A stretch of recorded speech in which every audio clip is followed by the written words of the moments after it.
Sakagami Sojiro, a high school student, is rushing to school on his first day back. He's seen climbing a slope, exhausted, muttering about how climbing uphill every day is a real ordeal.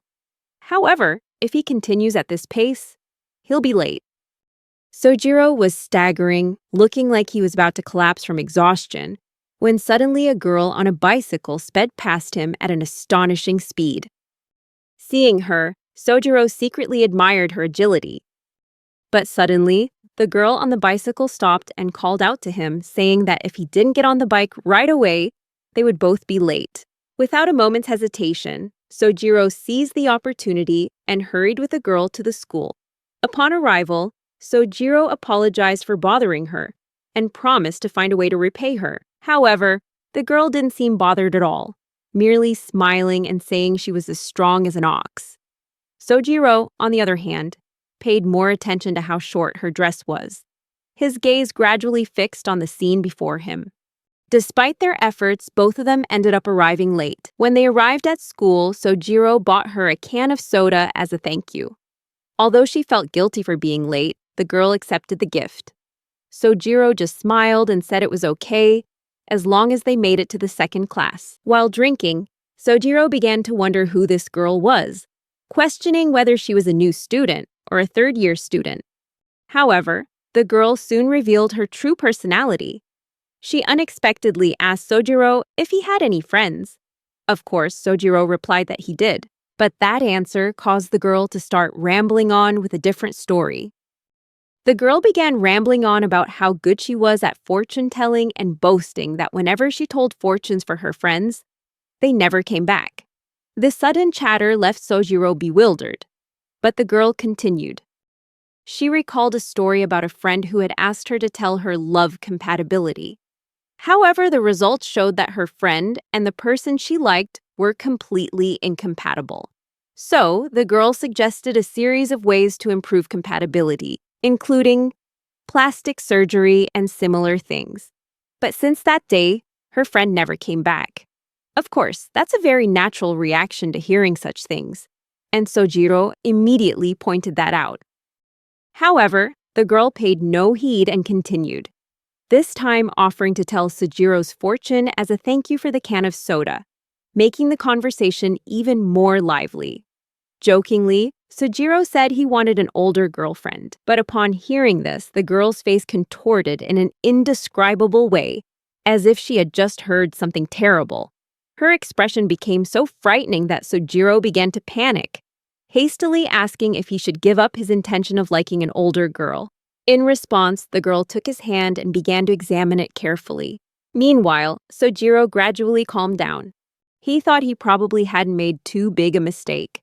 At the same time, his eyes furtively glanced over and noticed that the girl's neckline was quite revealing.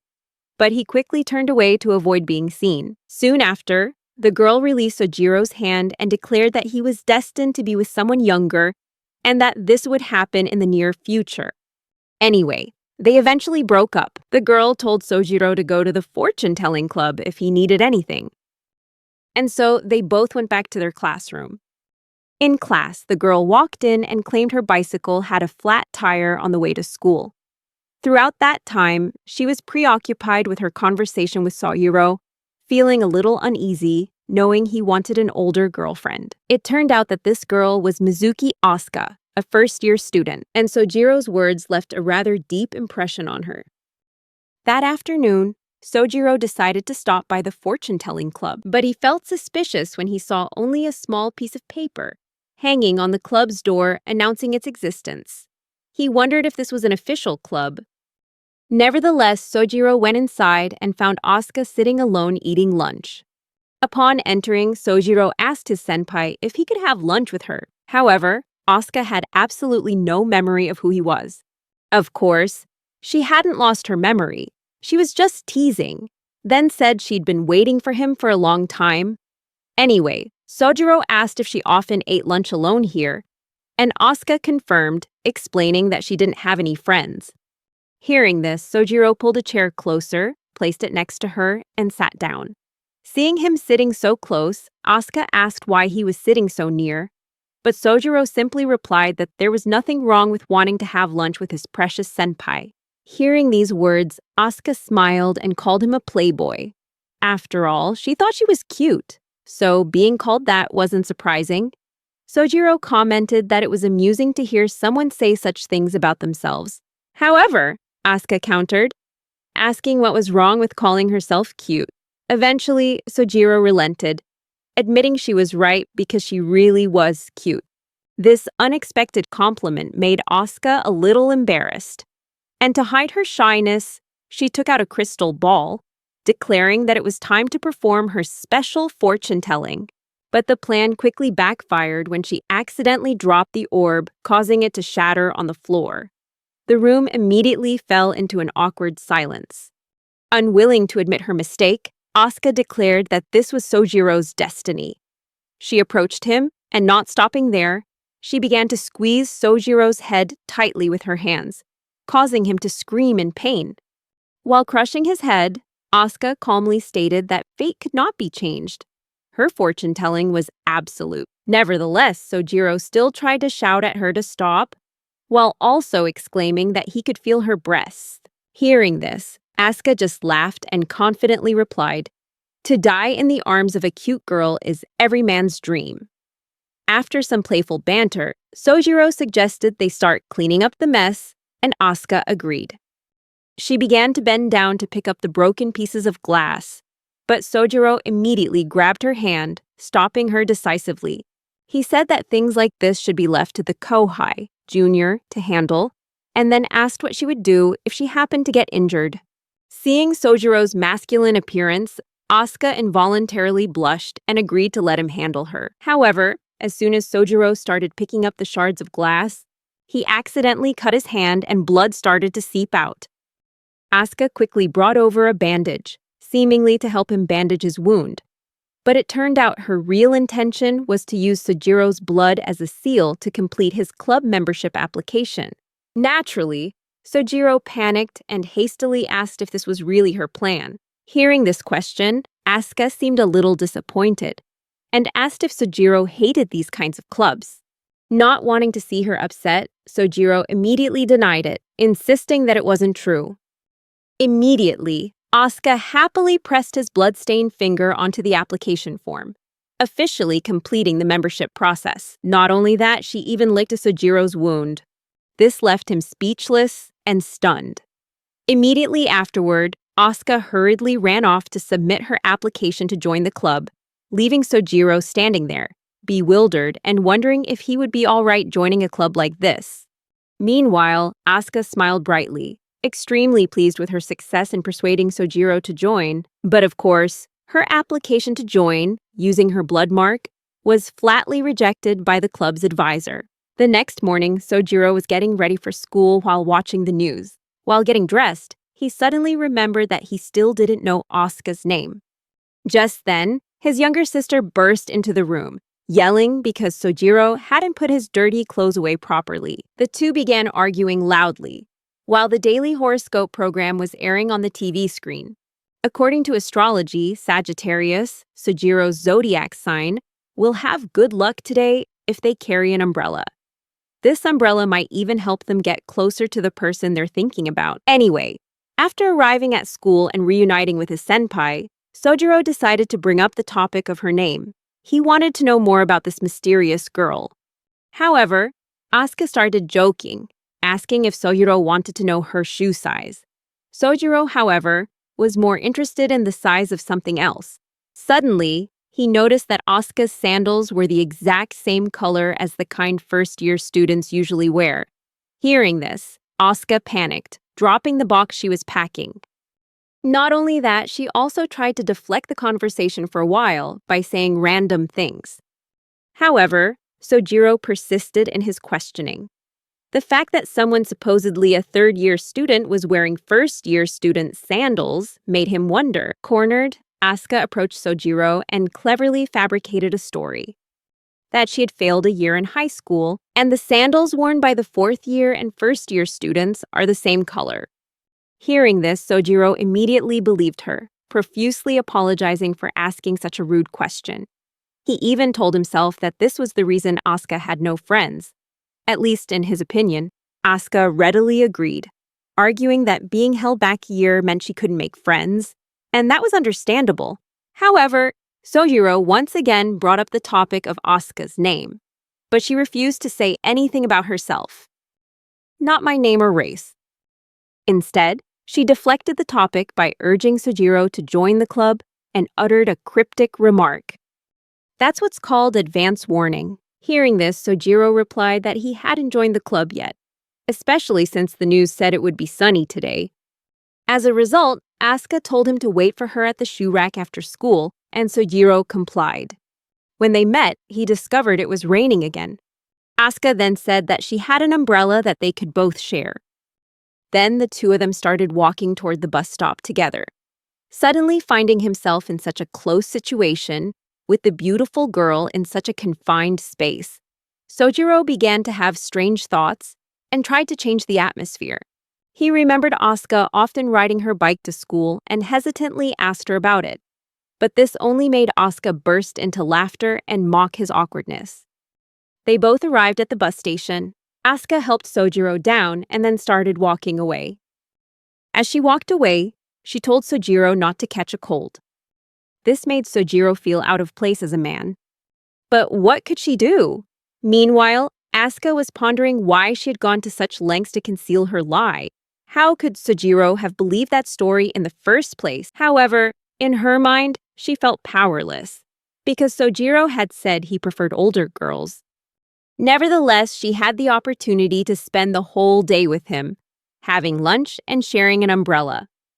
So she decided to continue being his senpai for now. One day at school, Sojiro's friend Ubayashi declared that he could predict what kind of person Sojiro would be. He then gave Sojiro a book and asked him which of the girls on the page he liked.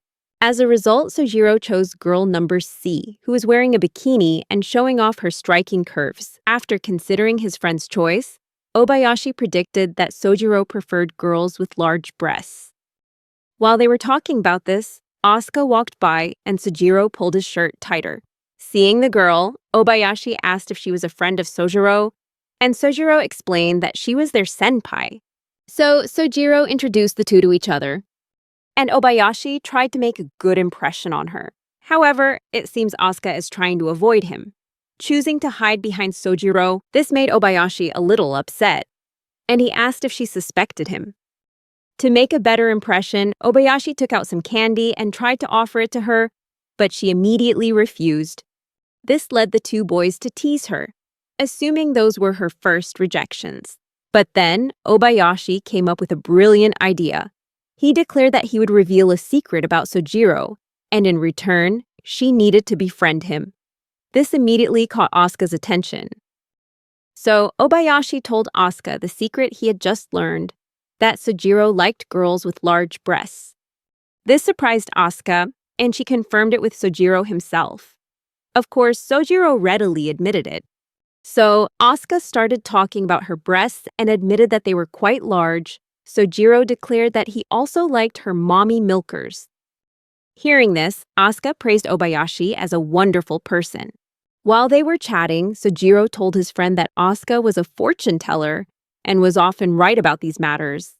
However, at this point, he recalled that all of her fortune-telling sessions had involved things that were inappropriate. Nevertheless, Asuka decided to put on a skill demonstration for Obayashi, and she told him to hold out his hand.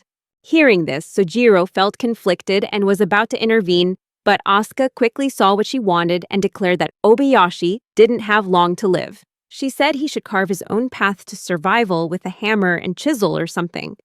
This made Sojiro laugh, while Obayashi was shocked by the news of his impending death.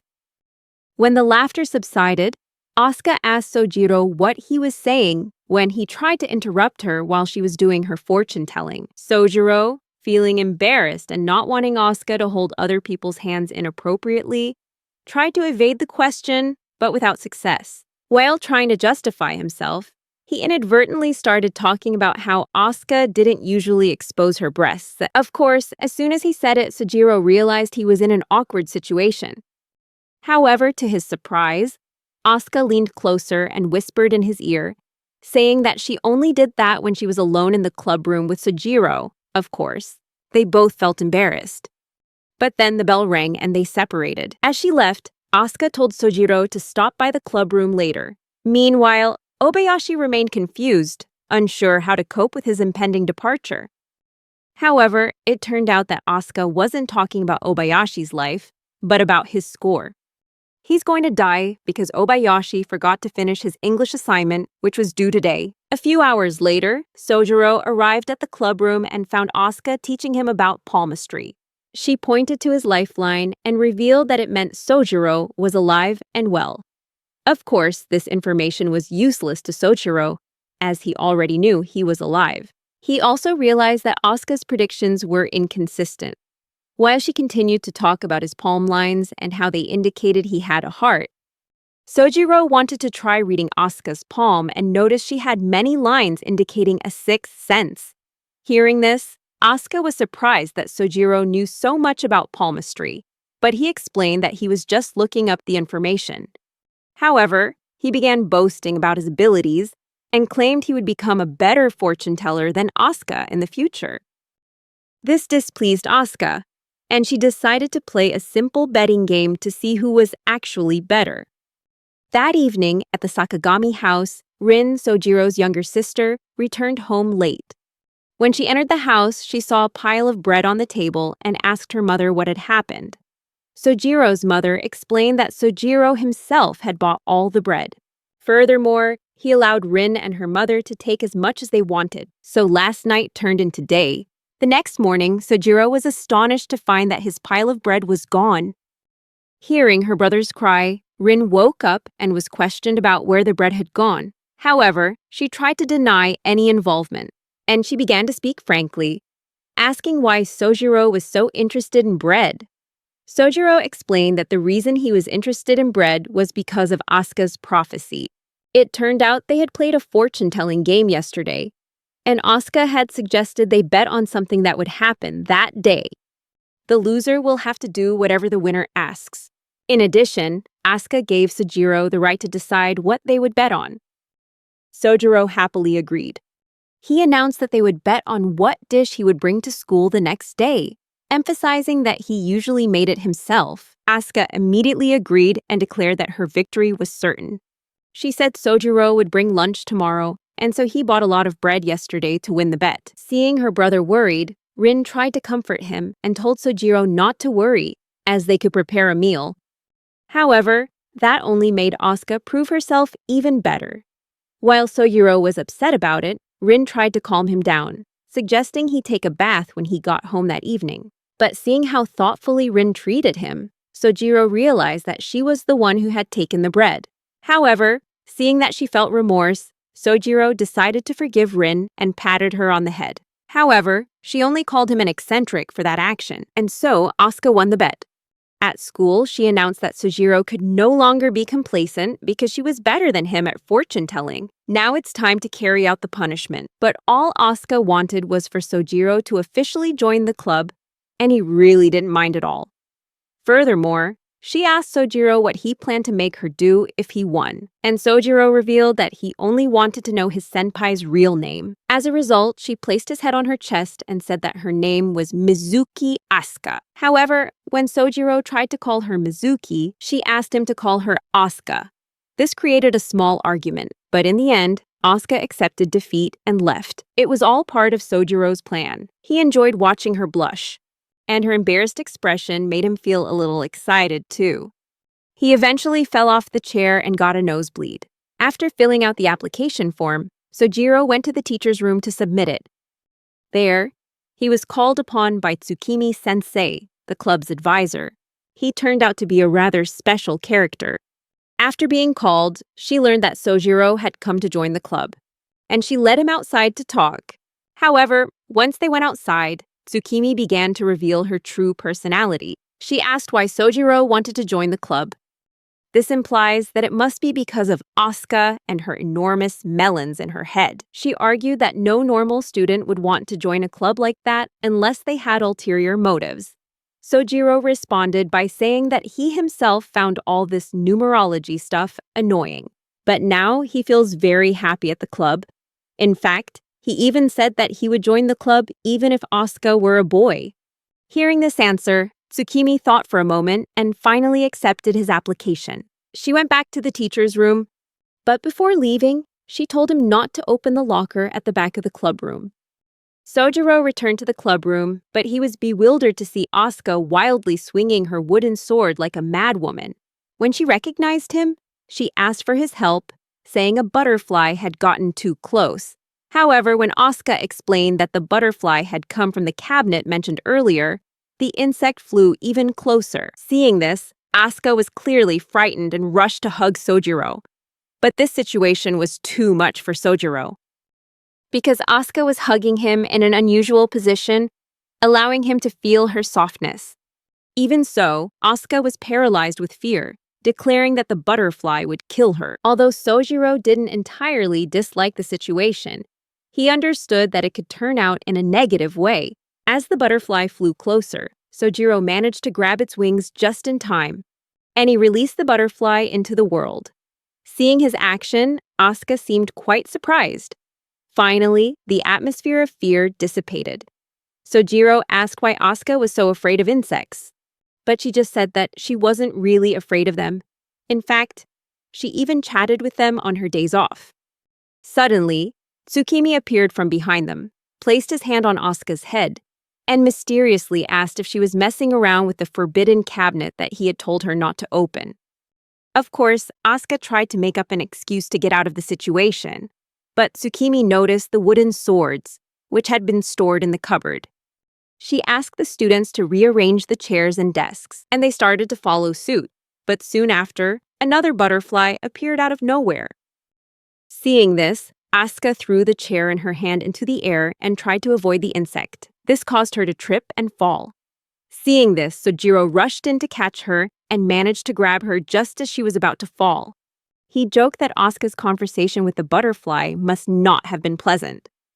His masculinity attracted Asuka, and she quickly told him to be quiet and asked him to let go of her. However, Tsukimi interrupted, breaking the cute moment and asking if any of them had been bitten. Ironically, Sojiro actually saw the bite mark. Both Tsukimi and Asuka ran away from him with panicked expressions on their faces. Tsukimi said there was nothing to worry about, and everything would be fine if he got some sleep, perhaps. These ominous words terrified Sojiro. But then Asuka tried to comfort him, saying he looked really cool just now, and thanking him. That was a death omen if I'd ever seen one. However, they reassured him that he wouldn't die, and it all just made Sojiro develop a fear of insects. After being bedridden for 2 days, one morning Sojiro received a news report that his day would be full of bad luck. Although there was nothing he could do to avoid it, he still went to school as usual. However, as soon as he stepped out of the house, bad luck began to strike. He immediately tripped and fell face down on the ground. Not only that, a box of juice even fell and hit him on the head right in front of his house, and a crow landed on his head.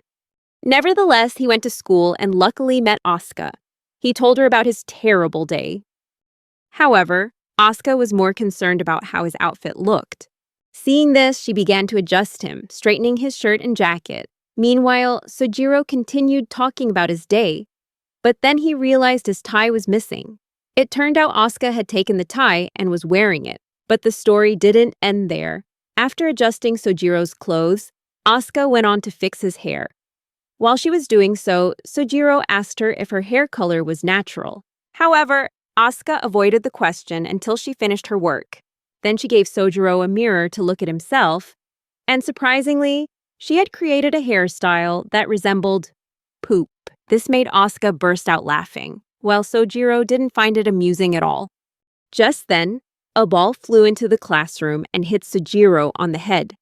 The players, after running back to retrieve the ball, apologized for their carelessness and asked if anyone was injured.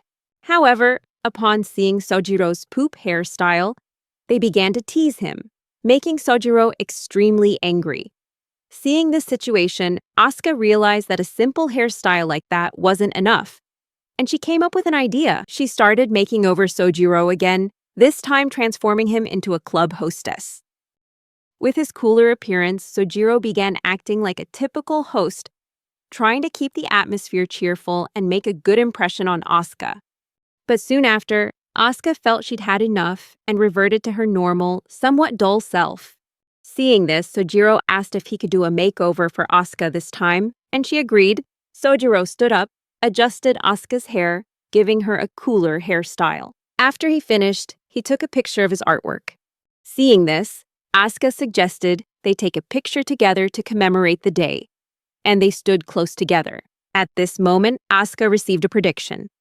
She saw someone step on the ball and fall, which made her feel a little embarrassed for some reason. Nevertheless, they took the photo and began cleaning up the club room.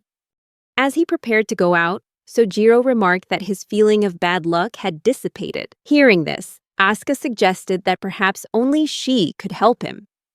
Sojiro suddenly felt embarrassed and asked if this was a declaration of love from her. However, it turned out that Asuka's prophecy had actually come true. Suddenly, Sojiro stepped on a ball and began to fall. But this time, instead of falling face down on the ground, he fell into Asuka's ample breasts. Nevertheless, they shared an awkward moment. In her heart, Asuka knew this would happen and could have easily avoided it. But perhaps it was unavoidable, since her prophecies always come true. Anyway, she's gradually becoming a yandere. However, I have no complaints. After a few days, Asuka decided to show Sojiro her school swimsuit and ask him what he thought of it. Of course, Sojiro, as a man, could only think of one thing.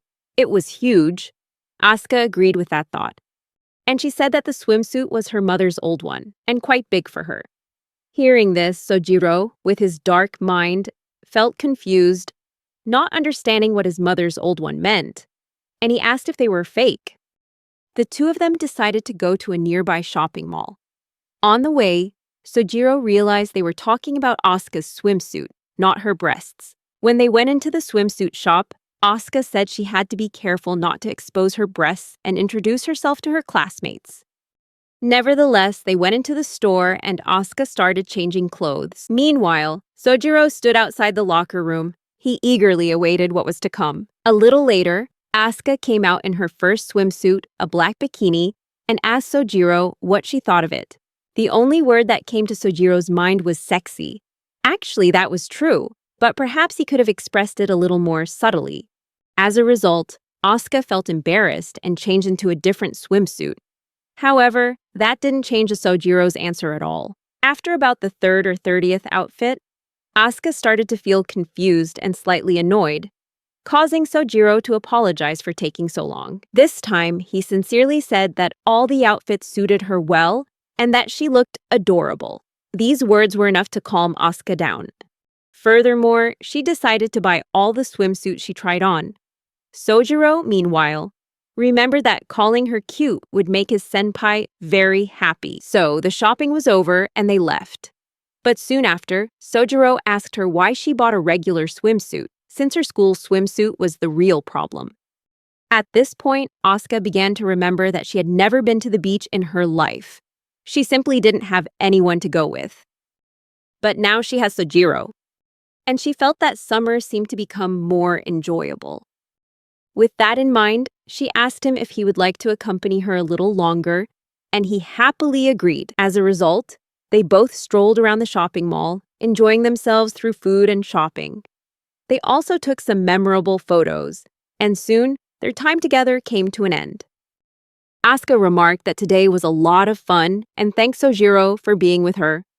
Sojiro, meanwhile, was still stunned, unable to believe that everything had felt so much like a date.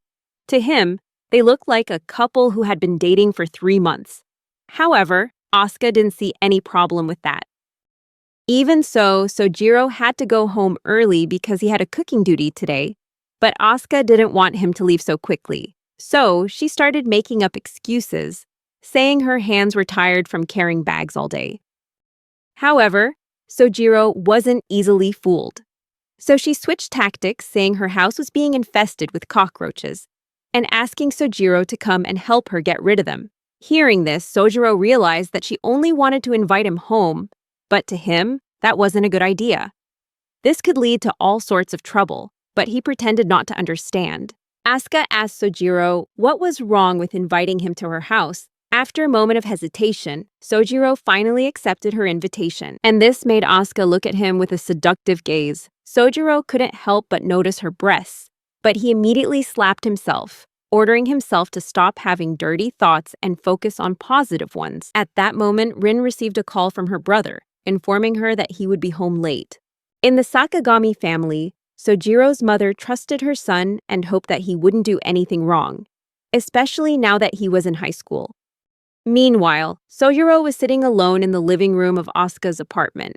He sat silently, observing the apartment, noticing that it looked almost brand new. Initially, he only intended to bring Asuka's bag inside and then leave, but now he decided to put the food in the refrigerator before leaving. When Sojiro opened the refrigerator, he found it strangely empty. But he didn't pay too much attention to this. He was putting in the newly bought food, probably because Asuka had run out of food. We know that Asuka lives alone. Throughout the journey to her apartment, Asuka began boasting about how she had been trying to live independently. This prompted Sojiro to say that it must be exhausting to do all the housework alone, such as cooking and other chores. However, Asuka didn't consider it a big deal, proudly stating that she cooked lavish meals for herself every day. Although Sojiro knew she was exaggerating, he didn't say anything further. Finally, they arrived at her apartment, and Asuka invited Sojiro in, telling him to make himself at home while she went to take a shower to freshen up. In the room, Sojiro sat there thinking about his conversation. Then suddenly, Asuka walked into the room wearing only a towel. This caused Sojiro to turn away to avoid looking. He began to panic when he saw a nearly naked girl standing right in front of him, but Asuka just told him to calm down. She said she'd forgotten her clothes and was just going into the room to get them. When she found her clothes, Sojiro, unable to control himself, secretly glanced at her. And Sojiro immediately screamed like a girl when he saw Asuka with her back turned, exposing her butt. However, he decided not to let himself be distracted and instead started doing something useful. While Asuka was changing clothes, Sojiro decided to cook. Seeing this, Asuka remarked that he could be really decisive sometimes, then said that he must be trying to show off. While Sojiro was cooking, Asuka behaved like a little child. She was always curious, asking him what he was cooking and constantly bothering him. Sojiro patted her on the head, pretending to be her father. However, this only angered Asuka further. She wants to try cutting tofu. But Sojiro noticed that her knife-handling skills were quite dangerous. Fearing she might cut her hand, Sojiro decided to teach Asuka how to hold a knife properly. But it all led to a situation where they were standing too close together. Once again, Asuka mocked him, and Sojiro quickly apologized, saying that he was only trying to help her. Before long, the rice was cooked, and they both set the table and began to enjoy their meal. When Asuka took her first bite, she immediately praised Sojiro's cooking, saying it was delicious, and her expression showed that she was truly saying it from the heart. After the meal, Sojiro decided to go home, as he felt he had stayed too long. However, Asuka disagreed and suggested he stay overnight. Sojiro firmly refused. Hearing this, Asuka remembered that she didn't have an umbrella to lend Sojiro, but he didn't understand why he needed one. However, as soon as Sojiro opened the door, he discovered it was raining heavily outside. Outside, Asuka, with an expression that was both terrifying and alluring, asserted that Sojiro couldn't possibly be going home in this kind of rain tonight.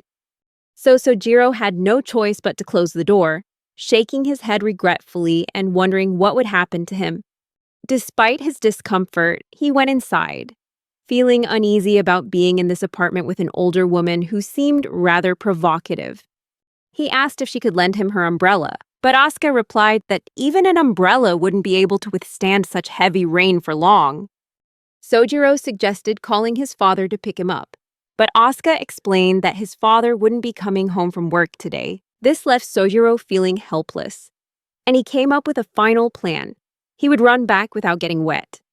However, Asuka replied that this was the first time in a long time she'd had dinner with someone else, and she looked at Sojiro with a lonely gaze. She asked if he could stay with her a little longer, and unable to refuse her request, Sojiro finally agreed. After that, they watched a movie together, but instead of sitting next to Sojiro, Asuka sat right on his lap. This situation made Sojiro wonder, does this girl like me? But he immediately dismissed the thought, knowing full well Asuka's eccentric personality and lack of personal space. Therefore, he explained that since they were a man and a woman of marriageable age, they should maintain a certain physical distance from each other. However, Asuka, being an innocent girl, thought he was talking about the plot of the movie. She commented on how the female protagonist, despite having a boyfriend, preferred to rely on others for comfort. She also called women who throw themselves at men without thinking quite bad, making Sojiro wonder if she'd looked in the mirror recently. However, Asuka simply brushed it off and explained that a cute girl was looking back at her in the mirror. Each time Asuka did that, Sojiro understood even more clearly how naive she was. However, observing her actions, he once again wondered if Asuka truly liked him. Suddenly, she started talking about how nice it was to spend time like this with someone. The atmosphere suddenly became tense, and Sojiro felt an urge to hug his senpai. He almost did it, but in the end he resisted the temptation. Suddenly, Asuka said that she had caught him, and immediately a thunderstorm came, lightning struck, and the power went out.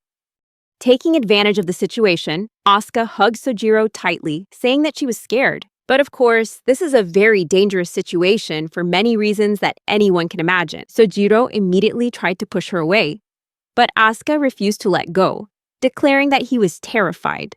That wasn't actually the case, but Sojiro tried to confront her, insisting that she knew this would happen. However, Asuka maintained that no matter what, she couldn't control her fear. As they struggled and argued, the situation unexpectedly led to both of them tripping over each other and falling on top of each other in the pitch-black darkness. This created a rather awkward situation. Sojiro, meanwhile, asked Asuka how far into the future she could actually see, and she replied that she knew everything. Although she tries to avoid looking too much into her own future, she only knew that the lights would go out. Sojiro kept asking why she'd gone so far for him, and Asuka simply replied that she would do what she felt was right. So Sojiro asked her what she would do if he admitted that he was having strange thoughts about her. Hearing this, Asuka's face flushed bright red, feeling confused and embarrassed. She turned to ask him what he wanted to do. While Sojiro was pondering this question, the lights suddenly came back on, and now they both realize Asuka is in an extremely dangerous situation. But in that moment, Sojiro awakened his alpha within him and fled the situation despite the heavy rain. The next day, Sojiro still felt sluggish all day. After class ended, Ubayashi approached him, informed him that everyone had gone home, and reminded him to go to the clubroom. Hearing this, Sojiro walked away without saying a word, which worried Ubayashi. On the other hand, Sojiro was still unsure whether Asuka truly liked him. The fact remained that she had invited him to her house and engaged in such behavior. This means Asuka had planned to have sex with him last night, and if they actually did, they probably graduated from their teenage years last night. Although such things aren't uncommon in today's society, Sojiro is a traditionalist. He's not ready for that. Finally, he walked into the clubroom and Asuka immediately rushed towards him. However, after seeing Sojiro, she let him go and explained that she thought he was a customer. However, she said she had forgotten something at his house last night and started taking off her coat.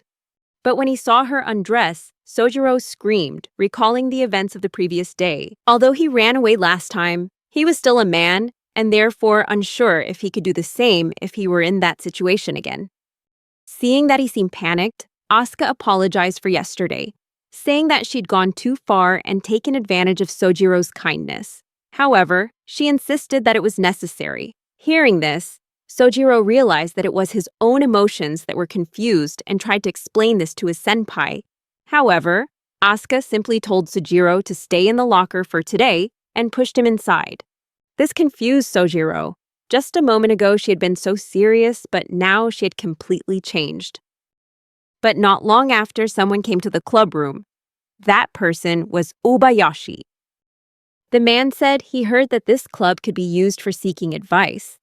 Ubayashi began talking about Sojiro's strange behavior today, and he also hinted that he knew Asuka's secret. The truth is, she's actually younger than both of them. In addition, he stated that although Sojiro has some weaknesses, but he still considered him a friend and wouldn't forgive Asuka if she had done anything to make Sojiro behave that way. Hearing that, Asuka burst out laughing. And she commented that Sojiro was very lucky to have such a good friend. However, she told Ubayashi not to worry, even though she might sometimes be thoughtless with Sojiro. But he was still a member of her club, and therefore she wouldn't do anything to deceive or hurt him. Obayashi decided to trust her and prepared to leave. As Obayashi left, Asuka revealed a little more about the future, informing him that, like Sojiro, his fate would also be intertwined with someone younger than himself. Hearing this, Obayashi left, and Sojiro stepped out of the locker. Asuka once again told him how lucky he was to have such a wonderful friend. Sojiro replied that he didn't deserve a friend like that. Then, Sojiro sat down and asked Asuka if they had ever met before. He also asked if she liked him. In response to his question, Asuka replied cryptically, saying that, as she had told him before, Sojiro's fate is intertwined with that of someone younger. Hearing this, Sojiro decided to tell Asuka all the weaknesses in her behavior towards the opposite sex. He also expressed how much he enjoyed the club's activities and the time he spent with her. Finally, he patted her head gently, making her happy. Meanwhile, in his heart, Sojiro said to himself, even though Asuka genuinely liked him, he couldn't accept all those feelings immediately. Although Sojiro really wanted to, he couldn't.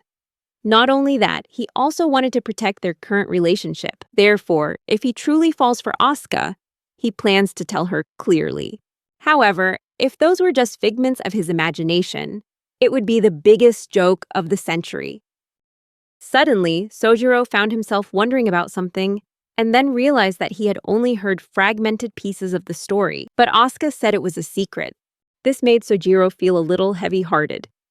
Conversely, during a class in Rin's class, students were being paired up for an art class. The pairs had to draw portraits of each other, and at the end of the class, everyone had to submit their work. After class ended, Rin's friends, Nagi and Mo, came over to chat with them. Unexpectedly, Asuka, who was also in the same class as them, secretly approached Rin from behind and asked her to pair up with her. Her sudden appearance startled Rin, while Nagi seemed to already know Asuka.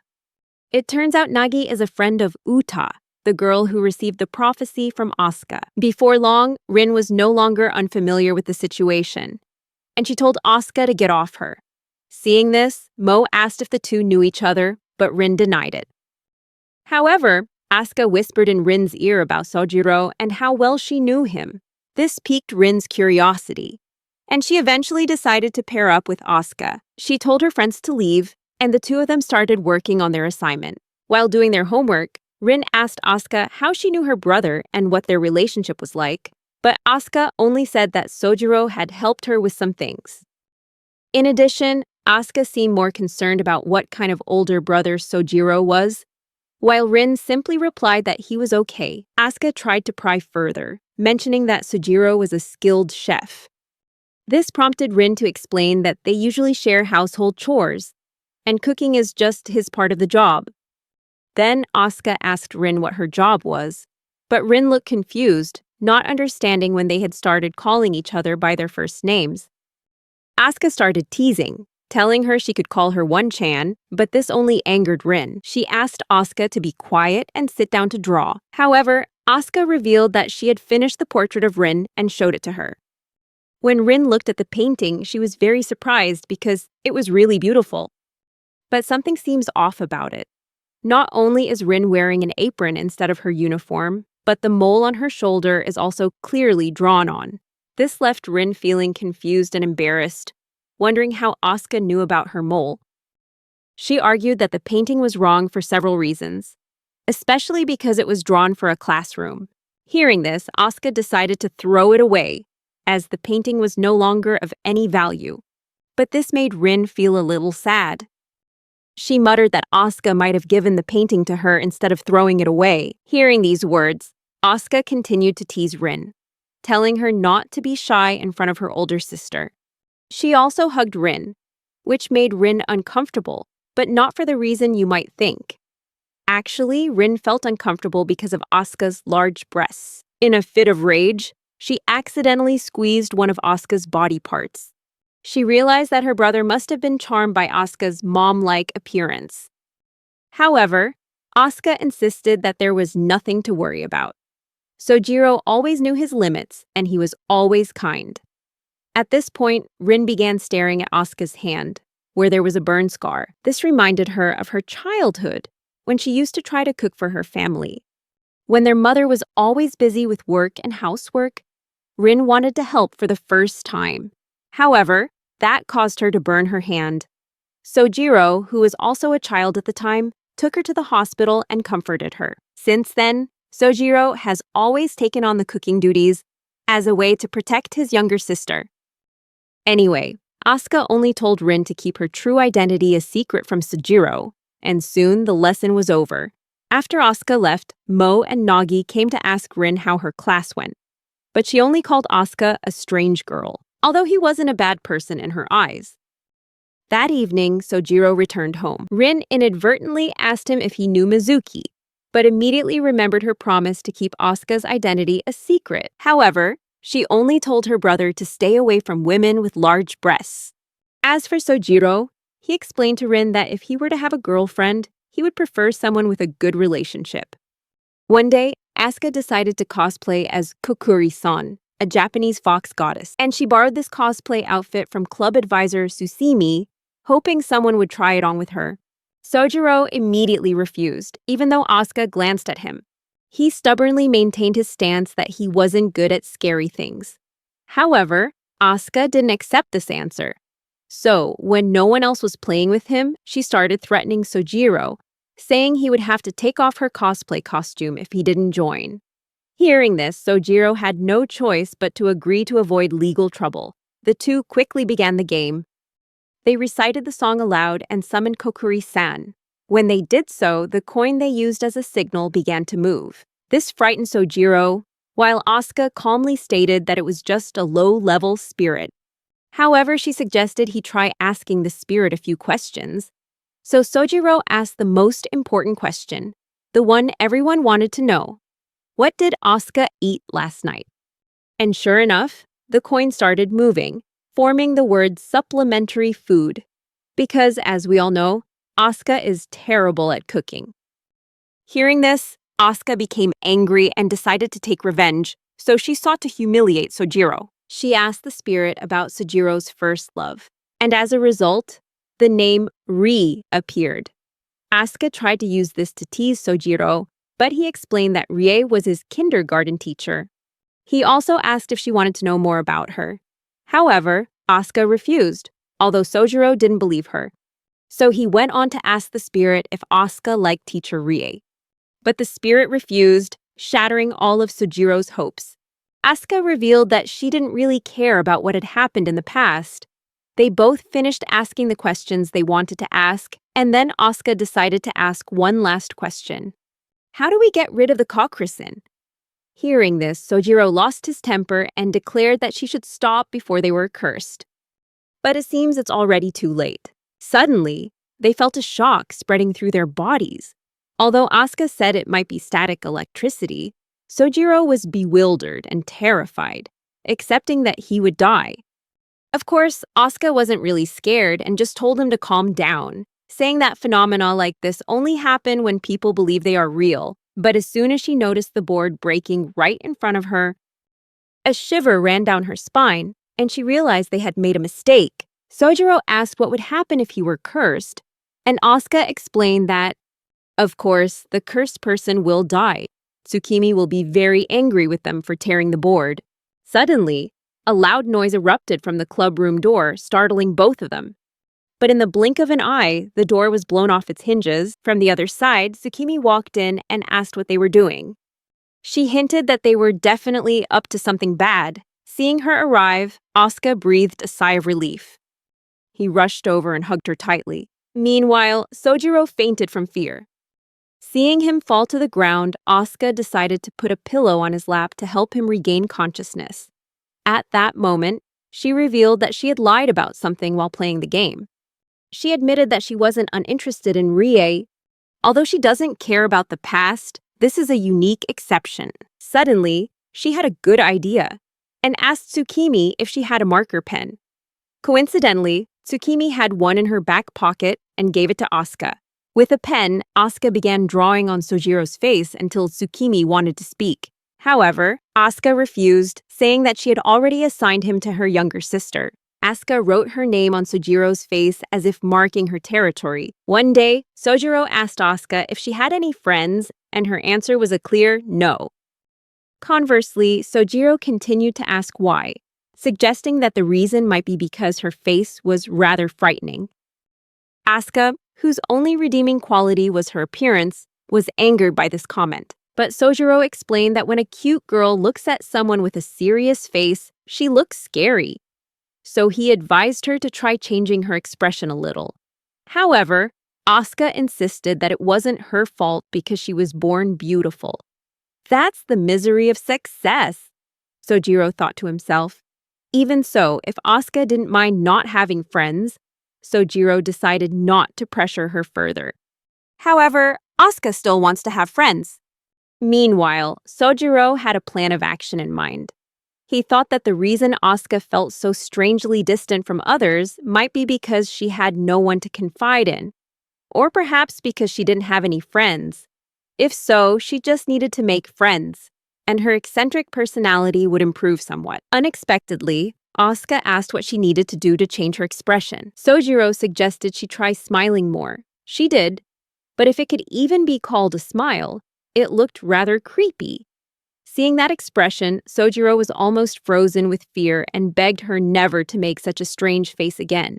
However, Asuka came up with a bold idea. Since she couldn't control her facial expressions, perhaps Sojiro could do it for her. Although initially hesitant, Sojiro agreed and tried to make her smile more naturally. However, the results were disastrous. So Sojiro began roughly shaping her face, telling her she needed at least something for him to work with. Seeing this, Asuka burst out laughing. Asuka started to laugh, saying that her face looked natural like that. And then, the wonderful moment everyone had been waiting for arrived. The radiant smile on her face deeply moved Sojiro. He exclaimed that if she could intentionally smile like that, she would become a living goddess. However, Asuka didn't really want that. She wanted friends, not adoration. Seeing Sojiro's expression, Asuka asked if he liked her smile. But for Sojiro, that didn't matter much. He thought this was just an exercise for Asuka to make friends. Asuka said that as long as she could get along with someone who loved her very much, she thought everything would be fine. Asuka asked Sojiro which version of her he liked best, and Sojiro said he liked her current version. This made Asuka blush. Asuka then declared that she would try to be less scary from now on. Sojiro encouraged her positively, motivating her on her journey of meeting and making friends. Later that day, Asuka was in class when Mo unexpectedly approached her. Mo had come to collect her Japanese history notebook, and Asuka gave her hers. Recalling her conversation with Sojiro, Asuka tried to make a good impression by smiling at Mo and thanking her for her efforts. Asuka's sudden change in attitude made Mo's heart skip a beat, and she hurriedly left in confusion. Meanwhile, Asuka thought her plan had failed, completely unaware that she had just scored a perfect target. On the other side of the classroom, a girl with short hair, seemingly quiet and gloomy, was staring at Asuka, her hands clutching her dress. One day, Sojiro and Yubayashi were doing cleaning duty together. After sweeping the area, Sojiro went to take out the trash, shouting to remind Yubayashi to change the trash bag. While Sojiro was taking trash to the processing area, he came across a lonely-looking girl standing there. Initially, Sojiro intended to ignore the girl and return to class. But when he heard her sobbing, he felt uncomfortable leaving her alone. So he approached her, offered her his handkerchief, and asked if she was all right. He said that if she felt unwell, he could take her to the infirmary. This girl turned out to be the same one who had appeared earlier, the one we saw staring at Asuka. When she saw a stranger unexpectedly approach, she immediately asked if he was flirting with her. But clearly, that wasn't the case. Nevertheless, Sojiro sat down beside her, trying to offer her some comfort. During the conversation, the girl remarked that it was quite unusual for a guy to use a handkerchief like that. However, Sojiro disagreed. He explained that, in his case, he had a rather troublesome senpai who frequently got into dangerous situations, so carrying a handkerchief was necessary. Unexpectedly, the girl recognized the image of Namazu, a fortune-telling mascot that had appeared on the news, on Sojiro's handkerchief, but immediately she expressed her aversion to fortune-telling. She claimed that fortune-tellers were nothing but lowlifes who exploited people's fears and uttered baseless sweet words. Her harsh words made Sojiro wonder if she had ever been tricked into buying one of those magic vases, but that didn't seem to be the case. Sojiro still maintained that, in his opinion, fortune-telling wasn't entirely bad. He thought it was good if someone felt happy receiving a positive prediction. However, the girl countered by asking, "What if the prediction is bad?" Her words helped Sojiro piece the events together, and he began to realize that the girl wasn't actually sick. She was just heartbroken. Sojiro's deductive abilities sent shivers down her spine, to the point where she wondered if he was a stalker or something. However, after that moment, she began to tell her story. It turned out she used to have a crush on a boy. He was a bit rough around the edges, but very kind. The two of them always treated each other like family, and his mother even asked her to look after her son. She thought she would be going to the same school as him again, but when she started school, she found out that he already had someone else in his life. However, Sojiro didn't seem very focused. His gaze was unfocused, as if he were thinking about something else. However, he eventually introduced himself, and the girl immediately recognized his last name.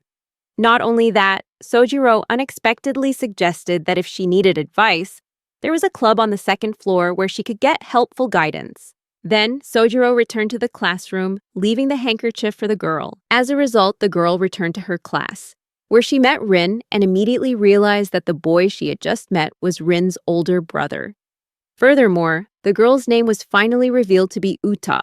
She was the one who had once received a prophecy from Asuka. Recalling this, Uta decided to go to the fortune-telling club, but this time she wasn't there out of curiosity, only to return the handkerchief. Although she wasn't particularly happy about having to come here, she still went in. There, Uta overheard two people arguing about sumo, specifically about the rule against urinating on opponents, and instead pushing them out of the ring. This bizarre scene left Uta quite bewildered. Not only that, she was even more surprised to see Asuka there as well. But that wasn't all. Suddenly, Uta's confusion reached its peak when she heard Sojiro call Asuka senpai. However, Asuka immediately gestured for her to be quiet. At that moment, Uta recalled how harshly Asuka had predicted her, suggesting she should get plastic surgery if she wanted a chance with the person she liked. Although unhappy, Uta decided to remain silent for the time being. Even though she knew it wasn't entirely Asuka's fault, she still wanted a little revenge. So, despite her feelings, Uta started acting incredibly adorable. She thanked Sojiro for his advice. She even cleverly suggested continuing to receive advice from Sojiro, then quickly left. As she left, Uta didn't forget to tease Asuka by sticking out her tongue. Asuka was left speechless after witnessing someone dare to take over her territory. However, all Asuka could do was criticize Uta's actions as wrong. Meanwhile, Sojiro was completely bewildered, not understanding what Uta had just done. One day, Sojiro was riding the train home. On the way, he overheard a group of schoolgirls sitting next to him talking about their boyfriends. They said it was strange to let her boyfriend treat her, especially since he didn't have a part-time job. According to them, it made them feel like they were taking money from his parents. Hearing those words, Sojiro felt a little confused and uneasy, as it made him think about his own situation. However, the story didn't end there. The next day, At the clubroom, Sojiro arrived earlier than usual and was sitting reading a magazine. Suddenly, Asuka walked in, surprised to see Sojiro before her. To her surprise, Sojiro explained that the homeroom class had ended early, so he had some free time. Noticing the magazine in Sojiro's hand, Asuka curiously asked what it was. Sojiro then explained that he was considering getting a part-time job and was looking through job postings. However, Asuka immediately objected vehemently. She declared that no one in her club was allowed to work overtime. Hearing this, Sojiro was confused because he had never been informed of this rule before. He only knew 3 main rules in the club: pamper, obey, and listen to Asuka. But this rule prohibiting part-time work was quite strange. Asuka then asked Sojiro if he wanted to buy something so expensive that he needed to work extra hours. And she insisted that she could buy almost anything he needed. However, Sojiro frankly replied that it wasn't because he wanted to buy things. He even reminded Asuka that she should manage her finances better instead of spending money so lavishly. Hearing Sojiro say that she should manage her money better since living alone, Asuka only responded with a blank stare, declaring that money wasn't an issue for her. If she wanted, she could have as much money as she pleased. It seems that when Asuka is truly serious, the future becomes the present, and the present becomes the past, thanks to her extraordinary fortune-telling abilities. However, she also admitted that not everything is easy to achieve, especially Sojiro. Nevertheless, Sojiro remained steadfast in his belief, asserting that he wanted to earn what he needed through his own efforts. Asuka agreed with this sentiment. She revealed that most of what she just said was just a joke, but as always, Asuka quickly came up with a genius idea. She offered Sojiro a job helping with housework, and she would pay him whatever he asked for. However, Sojiro was only worried about what Asuka would do if he agreed. Nevertheless, he explained the real reason why he wanted to get a part-time job, revealing that he wanted to save up and prepare for the upcoming summer so they could both go out and have fun together. As a man, Sojiro wanted to pay Asuka's share of the expenses himself. Hearing these words, Asuka suddenly blushed and became flustered. This made her extremely happy, and she said that besides Tsukimi, no one had ever done anything like that for her. In response, Sojiro affirmed that she could expect much more from him in the future. Finally, Asuka agreed to let him work, although she felt a little sad because it meant he wouldn't have much time for club activities. However, Sojiro explained that he only works on weekends so he can still balance everything. But this means he doesn't have any days off. Asuka once again offered Sojiro a job. She insisted that he didn't need to do anything unusual, simply have a meal with her, and she would pay him 30,000 yen. However, this offer only made Sojiro feel untrustworthy, causing him to become pensive. His sadness, in turn, awakened Asuka's mischievous nature. And then, as if from nowhere, Asuka suddenly grabbed Sojiro's head with her legs and squeezed tightly. She teased him, telling him there was no need to be so discouraged, that she would transform him into a real man. This bold action immediately led Sojiro to conclude that she intended to force him to do something inappropriate. In response, he remarked that Asuka had absolutely no concept of propriety. Hearing this, she angrily kicked him. She declared, "I'm not that kind of person. I wouldn't do these things to anyone else." However, the kick was so powerful that Sojiro lost his balance, suffered a head injury, and left this world, temporarily going to heaven in an unconscious state. In another corner of the story, Rin is hanging out with her close friends at a karaoke bar. There, Mo is trying to sort the drinks, because Nagi, one of the group, accidentally mixed them all together. Mo seems to have intolerance for carbonated drinks, prompting Nagi to curiously ask if Mo is a superpower. Mo jokingly replies that she's an Esper, someone with supernatural abilities. This answer led the group to start discussing Espers and recent TV stories. They mentioned a young Esper, around their age, who had recently appeared on a television show and caused a stir. Although no one could remember the name of the Esper they were talking about, the conversation was interrupted when Uta chimed in, wondering why she was the only one singing. However, the group quickly dodged the question and began talking about their aspirations for happiness in life. Elsewhere, Asuka and Sojiro are working on a plan to help Asuka make friends. The first part of the plan is to create a social media account for her. Sojiro asserted that if Asuka knew how to use it, she could achieve some success. However, he soon realized that Asuka wasn't very serious. She named her account Tanaka. While the name itself wasn't wrong, it clearly didn't suit the kind of prominence they were aiming for. The next step was filling out the bio. Sojiro asked if Asuka had any notable talents or strengths to highlight. Of course, Asuka asserted that she had Hermione Milkers, a euphemism for her large breast. But that obviously can't be written in the bio. With an expressionless face, Sojiro suggested they should include fortune-telling in her talent section. He insisted on persuading her to agree, leaving Asuka with no choice but to accept. However, Asuka inadvertently wrote in her bio that she could perform breast fortune-telling, something nobody understood the real meaning of. After that, they seriously revised their bios and then moved on to choosing a profile picture. Asuka confidently stated that she already had the perfect picture in mind. Sojiro quickly reminded her that the profile picture shouldn't be related to her treasure.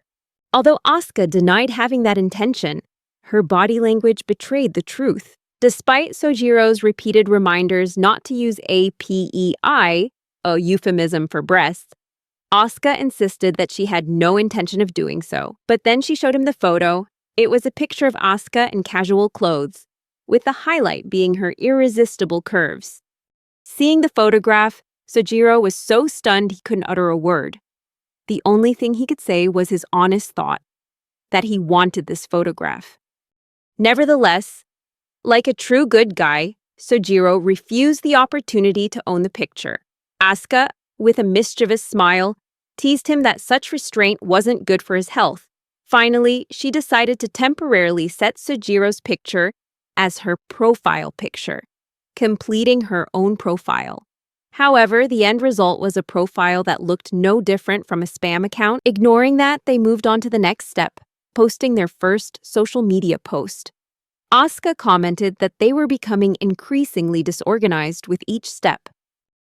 Back at the karaoke bar, Uta was scrolling through her phone when she accidentally discovered a newly created account. Seeing this, she asked Rin if the account belonged to her brother. But before Rin could answer, Nagi and Mo surrounded her, curiously asking for details about her brother. Rin explained that he was a second-year student at the school, meaning he was their senpai, senior. Meanwhile, Uta began checking the account, noticing it had only one follower, and that follower was Sojiro. Furthermore, the only post on the account was about accurate fortune-telling.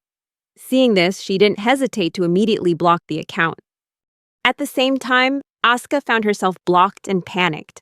She hurriedly explained the situation to Sojiro. She suggested that perhaps the person had simply blocked everyone named Tanaka. Hearing that, Asuka thought that perhaps she should change her name. At the karaoke bar, Mo finally remembered the name of the Esper guy they were talking about. They were talking about Namazu. However, upon hearing his name, Uta covered his ears and began making loud noises to avoid hearing anything related to fortune-telling. Seeing Uta's distress, the girls tried to comfort her, but it was too late. Uta began to sob uncontrollably, recalling her recent painful experiences. But the girls comforted her, giving her a microphone so she could sing and chase away her sadness. Meanwhile, Asuka changed her online name to Namazu, revealing that he was actually the Esper boy. One day, after school, Sojiro was walking to the clubroom, humming to himself. However, as he got closer, he heard someone's voice. He checked and discovered a cute little creature named Asuka, senpai, trying to reach for something high up. So he approached her, and she explained that she wanted to reach the windows high up. Hearing this, Sojiro remarked on how small Asuka really was, but she countered, claiming he must have meant something else. However, they weren't actually talking about the same thing. When she mentioned her cup size, he was referring to her body length. Suddenly, a button on Asuka's shirt popped off and flew straight into Sojiro's face. This only further proved Asuka's point that she was indeed quite large, despite everything. Seeing her breasts exposed, Sojiro began to undress, surprising Asuka. Not only that, he also gave her his shirt. He told her to take it off. And Asuka, with her excessive eagerness, started undressing right there, obviously. However, Sojiro stopped her midway and told her to go into the club room and put her shirt back on while he adjusted her button. He even closed the window high up, making her exclaim with joy at his action. All of this made Sojiro realize that Asuka was actually still very childish. Nevertheless, he continued with his work. From his bag, he took out his sewing kit, complete with all the thread needed to finish the job. And so, he set to work. Before long, he had finished. When her work was finished, Asuka walked out of the club room. She wore his oversized shirt, revealing her curves. Seeing her in this state, Sojiro turned away and told her to button up her shirt. However, seeing his reaction, Asuka decided to tease him and approached, asking if her shirt was finished yet. She was surprised to find it already fixed. Sojiro's speed impressed her, and she asked if this was his specialty. But Sojiro explained that such a small job was nothing to worry about. However, when he saw that her shirt had been repaired, he wanted his own shirt back. However, Asuka pretended not to understand and declared that she didn't want to return it. Despite Sojiro's pleading, saying he couldn't go home without the jacket, Asuka still insists that the shirt is hers, even though it's clearly not. She even declared that if Sojiro wanted his coat back, he would have to take it from her by force, something Sojiro would very much like to do if he could. But of course, Asuka wasn't happy with that and continued to tease him playfully. Sojiro gave up, no longer trying to get the jacket back.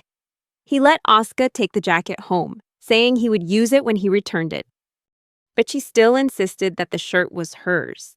She even suggested that if Sojiro really wanted a shirt, he could wear hers instead of his own.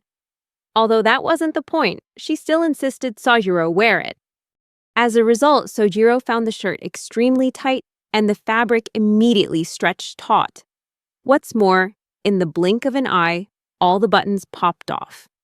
Seeing this, Asuka burst into laughter and declared that Sojiro certainly couldn't wear that shirt home. All these taunts had reduced Sojiro to a shadow of his former self, and in his despair, he knelt down. Asuka approached Sojiro and sat down, declaring that he would never win against her. A few days later, at lunchtime, Sojiro realized he had accidentally brought Rin's lunchbox. However, what surprised Ubayashi was how incredibly large the lunchbox was. Nevertheless, as a good older brother, Sojiro explained that they were both in a hurry to get to school today, so they probably mixed up the lunchboxes. He got up to go exchange his lunchbox, leaving Obayashi to ponder how Rin's lunchbox was 4 times bigger than his. Meanwhile, Rin was having lunch with her female classmates when Uta told her that her brother had come to the classroom door to see her. Seeing her camp leader there, Rin felt embarrassed and asked why he was there, but Sojiro continued to joke around. He gave her his lunchbox, telling her to return his. However, Rin wondered why she had her brother's lunchbox, leading Sojiro to think she had probably eaten it all. Even so, Rin still had plenty of room to eat the entire giant lunchbox. This left Sojiro wondering what he would eat. However, that wasn't Rin's concern, they argued, while Mo and Uta secretly listened to their conversation. Mo commented on how tall Sojiro was, even though she couldn't see his face clearly. Then Uta suddenly stood up and walked towards the two brothers. Then she gave her lunchbox to Sojiro. Hearing this, Rin asked if she knew her brother. Uta confirmed this, even though they hadn't actually been introduced to each other. However, Uta explained that they had a home economics class during the 4th period. So she wasn't actually feeling hungry. So what about Green's stomach? Nevertheless, Uta gave his lunchbox to Sojiro and said it was a handkerchief for his hands. Hearing this, Sojiro finally decided to accept it. Meanwhile, Rin observed the relationship between the two and came up with an interesting idea. On the other hand, Sojiro had a creative idea. He suggested they share lunchboxes in the club room.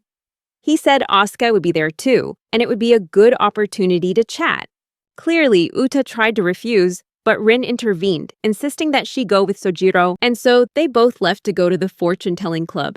Turning back to Rin, she returned to her seat and thought that if she had an older sister, Rin would prefer her sister to be Uta rather than Asuka. Anyway, the couple arrived at the club room and started sharing their lunch boxes. Meanwhile, Asuka sat there, growing increasingly jealous of their relationship. She angrily asked what they were doing, and Sojiro explained that he was sharing a lunchbox with Uta because his younger sister took his lunchbox. Furthermore, he thought they could do some club activities while eating. Uta joined the conversation and stated that she'd heard Asuka could predict someone's future spouse. So she asked Asuka if she could do it for her. Asuka agreed, but as soon as he took a bite of the food, Sojiro had to admit that he was impressed with its taste. He asked if Uta had made the dish herself, and she confirmed, saying she had quite a bit of cooking experience. Seeing the atmosphere between them improving, Asuka started to pout, and Asuka refused to read Uta's fate anymore. She even scolded Sojiro for only paying attention to Uta. However, Sojiro explained that it was basic courtesy as she was their guest. After realizing this, Asuka returned to normal and agreed to read Uta's fortune. However, she was still unhappy with the gap between Sojiro and Uta, and she decided to have them sit far apart. But in the end, Uta refused the offer. Hearing all this, Sojiro began to wonder. He wondered if these two girls would truly get along, considering he'd thought they'd become close instantly. Then, Uta asked Sojiro if he knew who his destined soulmate was. Upon learning that Asuka had decided he would be with her, Uta asked if Sojiro liked younger girls, but Sojiro replied that it wasn't his concern. He already had Rin, so a younger girl would only make him feel like she was her older sister. Hearing these words, Uta began to silently mock Asuka, but she declared that their destinies were absolute. Hearing this, Asuka also became slightly annoyed, but Sojiro intervened just in time and began stroking her head. He told her to calm down. Sojiro even reminded Asuka that he was talking to someone 3 years younger than her. But this was new information for Uta. She explained that Asuka wasn't even pretending to be a third-year student. She was acting like a fourth-year student. He's almost old enough to drink alcohol. Saying that, Uta started laughing at Asuka. But then Sojiro approached her and began stroking Uta's head, telling her that it takes 2 people to start a fight. However, Sojiro's strange reaction made Uta wonder if he was an eccentric, something even Asuka could agree with. One afternoon, Sojiro walked into the club room and found Asuka caressing Mo, who was unconscious. When he walked in, he let out an awkward laugh and asked her what the hell she was doing. But Asuka just feigned innocence, saying that the girl had suddenly approached her. Asuka suddenly started talking to Mo, then she collapsed to the ground. As a result, she was now stripping the innocent girl. However, Sojiro completely misunderstood what his senpai was talking about. What connection did the girl fainting have to being stripped? Nevertheless, ignoring her worries, Asuka began rambling on about how she'd taken an interest in girls' underwear and pulled out Mo's bra. Of course, being the only man there, Sojiro immediately asked Asuka to put her bra away. However, Asuka wasn't one to easily comply. For some reason, she placed the bra on his head, and Sojiro began to understand that something bad was about to happen to him. He panicked because he had a bra on his head, but Asuka explained that even though Mo was quite large, it was nothing to her. Then Asuka had another great idea. She took a pair of underwear and placed it on Sojiro's head as well, making him look like a complete pervert. Of course, Sojiro wasn't happy about this situation either. He worriedly wondered if the unconscious girl had become completely defenseless, both physically and emotionally, but Asuka simply left, announcing that she would go find their club advisor, leaving Sojiro and the unconscious girl behind. Seeing the poor girl stripped naked, Sojiro felt pity and quickly put his jacket over her to cover her up. Suddenly, Mo opened her eyes and sat up. When she saw a strange man sitting in front of her, she didn't know who he was and asked his name. Meanwhile, Sojiro couldn't take his eyes off Mo's bare breasts. He decided to cover her eyes, but accidentally placed her bra in the wrong position. This made Mo see the strange choice as a blindfold. She felt confused, but after observing more closely, she began to feel fear and disgust. She asked Sojiro if he was a pervert. She even questioned what he had done to her while she was asleep. However, Sojiro denied all accusations, explaining that everything had a reason behind it. But then Mo noticed Sojiro realizing there was a pair of underwear on his head. This made Mo extremely embarrassed. She immediately covered her body with her hands out of shyness. Immediately afterwards, Sojiro heard the club doors open. Asuka enters and announces that Tsukimi is absent. However, Asuka feigns ignorance of the situation and denounces Sojiro as a pervert, leaving him wondering why even Asuka would abandon him. Mo is surprised to see Asuka there, but Asuka asks her to keep her true identity a secret. Gradually, the misunderstanding was resolved, and Mo asked for her underwear back. Sojiro gladly complied, but when Mo mentioned the underwear, she revealed that she was wearing her own. This made Sojiro realize that the underwear belonged to Asuka. However, Asuka didn't give Sojiro a definitive answer, but she just told him to find out for himself. Of course, the whole thing left Sojiro very confused, not knowing what was going on. But perhaps the biggest victim in the situation was Mo. One day after school, Sojiro was on his way home with Asuka. As they reached the school gate, he carelessly dropped something and a pile of fireworks spilled out. Seeing this, Asuka immediately asked him where he got these things from. Sojiro explained that Ubayashi had given it to him. However, this worried Asuka, who thought that Ubayashi always gave out things that children would like. Even so, Sojiro asked her if she liked fireworks, and she replied that she hated them. However, he insisted that since they already had fireworks, they should at least try setting them off once. Asuka said that the nearby riverbank wasn't a suitable place to do this. However, Sojiro had a brilliant idea in his head. Why don't they try setting off fireworks at your house? This suggestion left Asuka speechless.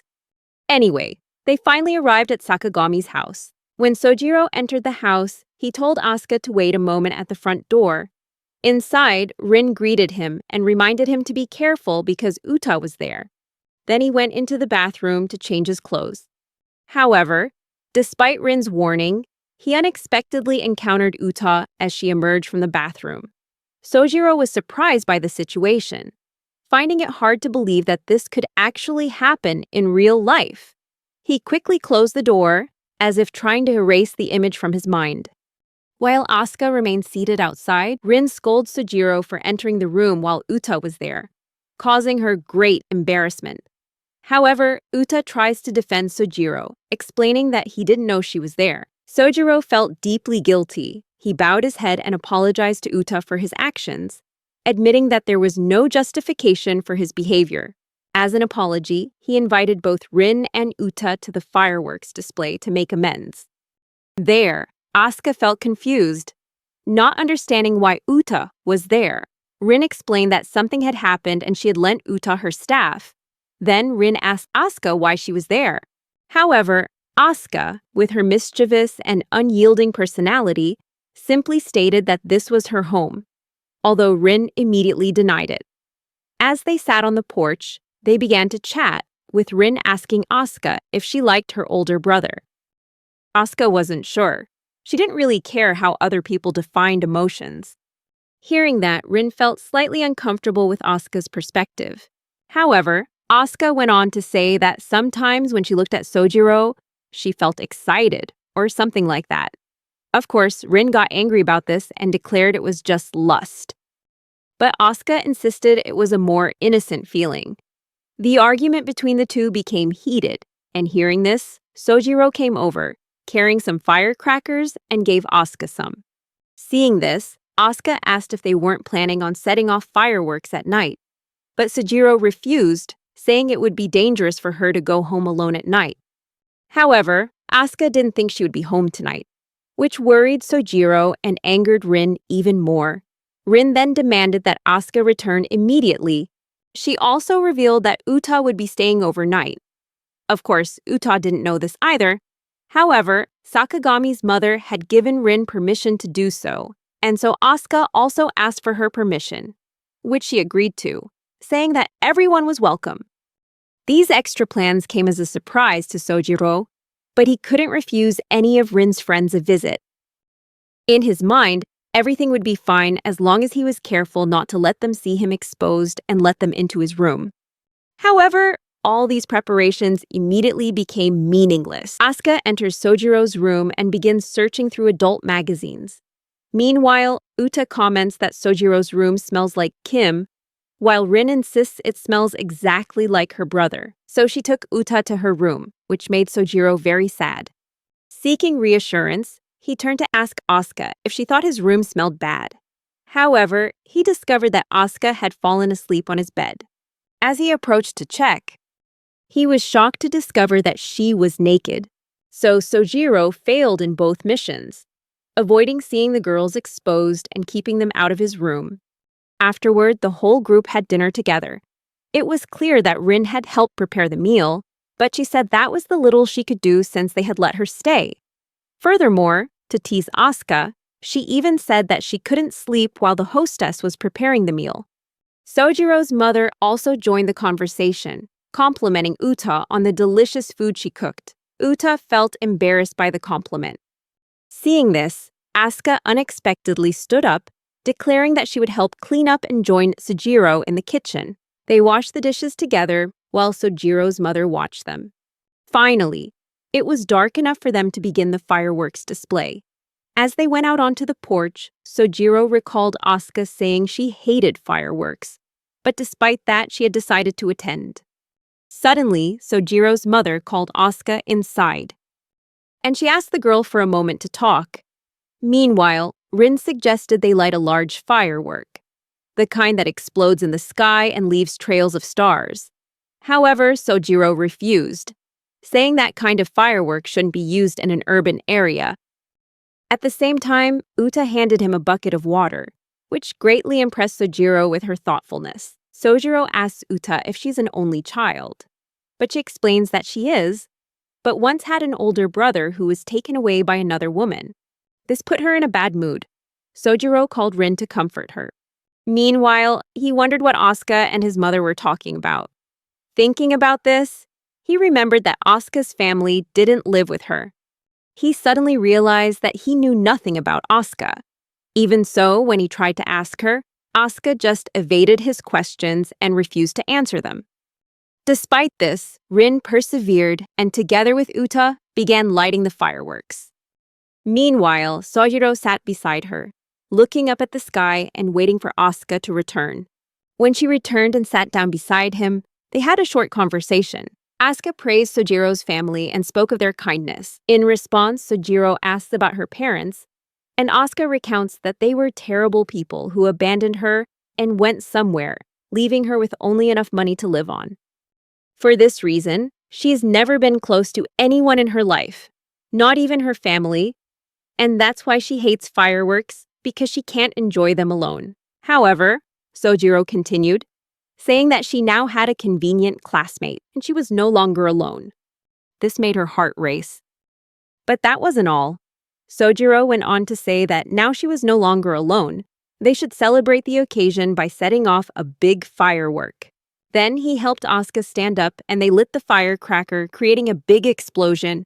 Rin remarked that the firework was smaller than she expected, while Sojiro was surprised by how loud the explosion actually was. And he wasn't the only one who thought so. Sojiro's mother angrily came out, scolding him and telling him to apologize and explain to the neighbors. Meanwhile, Asuka remained standing, looking up at the sky, her expression blank as she witnessed this. Uta told her to turn back, noticing that Asuka was captivated by the fireworks, and perhaps also by Sojiro's earlier words. As the night continued, Asuka recalled memories from the past. One night, she sat with her beloved grandmother, and they watched fireworks together. At that time, Asuka was still young, and she remarked that she preferred watching videos to fireworks displays, thinking she could watch them anytime on her phone. Hearing this, Asuka's grandmother was surprised and called her little girl, but still loved her. However, her grandmother then told Asuka to listen carefully. She revealed that with things like fireworks, it's not about what you do, but who you do it with. As people grow older, these kinds of memories are what keep them alive. Of course, the naive young Asuka didn't really understand what her grandmother was saying. However, that's something she'll understand over time. Years later, when Asuka was in high school, she recalled watching a fireworks display from her apartment window. Although not particularly interested, she quickly pulled the curtains shut. Back in the present, Rin was confused when she heard Asuka say that she had stolen Rin's pajamas and wanted to sleep in her room. Of course, Asuka's first choice was Sojiro's room, but he refused. Hearing this, Rin became angry and told Asuka to sleep in the hallway. At the same time, Uta, who was also present, asked if she should sleep in the hallway too. But like a good friend, Rin said that Uta could just share a bed with her. Of course, Asuka also wanted to sleep on the bed and didn't hesitate to state that clearly. Rin was only concerned with getting her pajamas back from Asuka. While Rin tried to force Asuka to return them, Uta watched them argue and struggle. Noticing Uta's intense gaze, Rin asked what was wrong. Uta replied that she was just thinking about how much she hated women. Or rather, some women. Asuka realized Uta's intentions and became defiant, saying that if Uta wanted, she was ready to face her in a fight. Asuka began warming up by throwing a few punches, and Rin, surprised, asked why on earth. Asuka had a habit of wearing other people's clothes without any body covering. Asuka was following her mother's wishes, letting things develop naturally. Noticing that Rin was restraining Asuka, Uta decided to take advantage of the situation.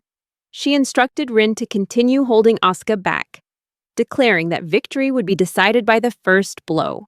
To inflict maximum damage, Uta even wielded a pen. Before long, the two began to fight lightly, creating a commotion. Finally, Sojiro had to go into Rin's room to ask them to be quiet, but this only angered Rin more, as she wasn't the one causing the commotion. After Sojiro's warning, the battle stopped, and Uta apologized to Rin.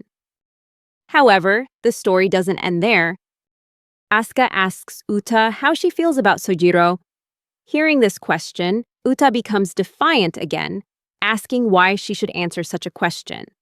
However, this topic piqued Rin's curiosity. After drinking some fruit juice, she actually started to open up. And she told everyone about how she used to really like Ryu, her childhood friend, until he suddenly got a girlfriend without telling her. However, Asuka didn't care about this story, saying that if Uta wanted to change her fate, she should have listened to her advice, because changing one's destiny requires determination. However, Rin still really wanted to know what Uta thought of her brother. Finally, after some persuasion, Uta revealed that she didn't feel anything special about Sojiro. But Rin didn't let the story end there. Instead, she asked Uta how she felt when Sojiro accidentally saw her naked. Upon hearing this, Asuka was completely speechless and called Uta a flirtatious girl, revealing that she herself had only engaged in PG-13 content and had never crossed the R-rated line. Meanwhile, Uta blushed profusely, insisting that Sojiro didn't seem to think much of it, so she didn't want to make a big deal out of it. However, Asuka was displeased with Uta's attitude and grabbed her face. At the same time, Rin asked why Asuka cared so much, especially since she didn't even like Sojiro. According to Asuka herself, she only felt attracted to him. But ever since that conversation, things have changed. Suddenly, Asuka's face also turned red, and she fell silent. Seeing this, Uta began to tease Asuka. Uta asked if she should claim Sojiro for herself. This led to the two of them wrestling with each other all night, while Rin decided to go to sleep and ignore them. The next morning, Sojiro woke up earlier than everyone else and prepared breakfast. Then he went to wake the girls up, and he saw they were all sleeping together on the floor. Anyway, the overnight stay finally came to an end, and everyone went home. A few days later, Asuka was seen in the club room, tidying up a few things, when she suddenly remembered Sojiro's face and words from the night of the fireworks. As she recalled the incident, her face flushed. But at that moment, Sojiro suddenly appeared from behind, asking if she needed help. Sojiro's sudden appearance startled Asuka. She stepped back and dropped a glass jar, causing it to shatter. Although Sojiro managed to restrain Asuka before she was injured, the vase shattered on the floor. He asked her how she could have dropped the object, given her gorilla grip strength. However, Asuka was now confused by Sojiro's closeness and asked him to let go of her. Hearing this, Sojiro went to get his cleaning supplies, asking Asuka what she was doing while he worked. She explained that the club teacher, Tsukimi, had brought some things over and told her to put them in the secret locker.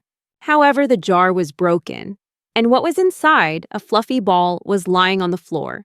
Seeing this, Asuka picked it up and declared that it was Kisaran Pasaran, a type of yokai from Japanese mythology. Sojiro was clearly skeptical at first, but suddenly, he did a 180-degree turn and started treating Asuka like a child. Seeing this, Asuka immediately scolded him, asking if she looked like a child who would easily believe such nonsense. However, she insisted that it was indeed a Kisaran Pasaran, and if Sojiro didn't believe her, she suggested he try touching it. When Sojiro did so, he found that it was surprisingly warm, a characteristic of this type of yokai. After realizing this, both of them panicked a little and came to the conclusion that this thing could be none other than Kisaran Pasaran. As a result, they placed it on the table, and Sojiro began to wonder what this fluffy ball of fluff ate to survive. So, Asuka searched on her phone and discovered that Kisaran Pasaran eats makeup powder. Apparently, Sojiro didn't have that readily available, so he gave it a small wooden stick to see how it would react. Meanwhile, Asuka began secretly glancing at Sojiro, her face flushing bright red. It wasn't until Sojiro turned to look at her that she became even more flustered. Noticing that Asuka wasn't acting like herself, Sojiro tried to restore the normal atmosphere. He commented that he hoped something good would happen, because according to legend, finding Kisaran Pasaran would bring happiness to the finder. Hearing this, Asuka puffed out her chest proudly, declaring that she could bring happiness. Of course, this reaction struck Sojiro as somewhat odd, and he remarked that she was behaving very strangely. Asuka, realizing she was acting unusually, began to think she might be growing an extra heart or something. But despite feeling around in her underwear, she couldn't find any concrete evidence. Therefore, Asuka asked Sojiro to check her breasts for anything unusual. Initially, he agreed unconsciously, but quickly realized his mistake and flatly refused. However, Asuka noticed that Kisaran Pasaran had eaten all the wooden sticks they had given it. Their joy was short-lived when their advisor, Tsukimi, unexpectedly appeared from behind. Seeing her arrive, Asuka immediately declared that she would take responsibility for Kisaran Pasaran, and she insisted that she would keep it in the club room. However, the advisor adamantly denied that the badminton shuttlecock was a yokai, despite Sojiro's attempts to explain that the strange object had eaten the wooden stick. Tsukimi's suspicious expression was enough to make him stop. Furthermore, she revealed that if this really was Pasaran, then ordinary people should stay away from it. Asuka seemed upset that her badminton shuttlecock was taken away, and Tsukimi advised her to play with Sojiro's hair or something similar. Hearing that, she immediately started messing up Sojiro's hair. Suddenly, while Asuka was working, Tsukimi called Sojiro and asked if he had fed the badminton shuttlecock anything. This question made both of them blush profusely. To hide her embarrassment, Asuka unexpectedly asked Sojiro how many hearts she had. Although in reality, Sojiro paid no attention to anything other than the distinct sensation of softness emanating from the event. One day, Sojiro was buried in the sand while Asuka was excitedly building a sand column around him. While he was stuck, his eyes inadvertently glanced at Asuka's back as she burst into mischievous laughter. This reminded Sojiro of how he had fallen into this strange situation. Early that morning, Asuka arrived at Sakagami's house, and while Sojiro was still fast asleep, she sneaked into his bed. When Sojiro suddenly woke up, the first thing he saw was Asuka lying beside him with an incredibly cute expression on her face. Asuka told Sojiro that she wanted to go to the beach because it was her day off.